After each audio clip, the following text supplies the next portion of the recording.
维吾尔族人害怕被遣返回中国。中国当局在东突厥斯坦非法拘捕数百万维吾尔以及其他少数民族民众，并大力推行同化之际，近月来土耳其和中国之间签署了一系列贸易协议，这对流亡在土耳其的东突厥斯坦人之间引起了担忧。从马来西亚监狱逃出来的11名维吾尔人，在阿塔图尔克机场拘留一段时间后，几周前获得释放，这给维吾尔人的担忧带来了一定缓解。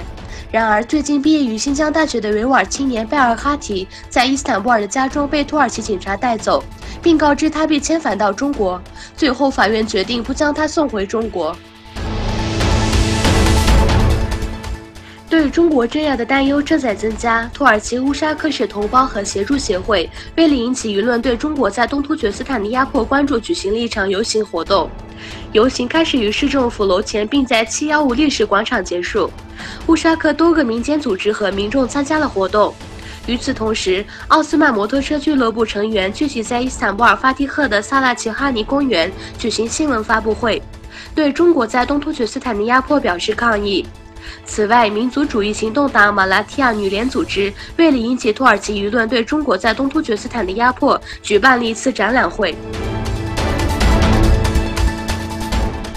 以色列激怒了基督徒。以色列海法举办的展览中的模特和绘画以歧视基督教价值观的理由，受到以色列公民基督徒的批评。位于以色列被捕的海法市海法博物馆以神圣物品主题下举行的批评消费主义的展览会，激怒了居住在该市的以色列公民巴勒斯坦基督徒。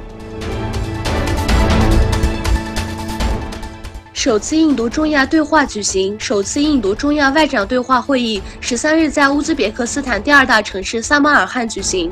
乌兹别克斯坦外交部长阿卜杜拉齐兹卡米洛夫在会上发言指出，这次对话的主要目的是为中亚国家与印度之间多方面关系的复兴赐予新的活力，利用贸易、经济、投资、文化和其他领域的各方之间的巨大的合作潜力，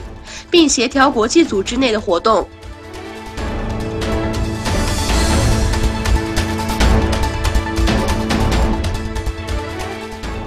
美国与卡塔尔签协议。美国国务卿蓬佩奥在美国卡塔尔双边对话后的新闻发布会上表示，两国外交部门领导人当天签署了一份谅解备忘录，规定扩建和改萨乌戴德美国空军基地。双方还签订了涉及教育和文化等方面的合作协议。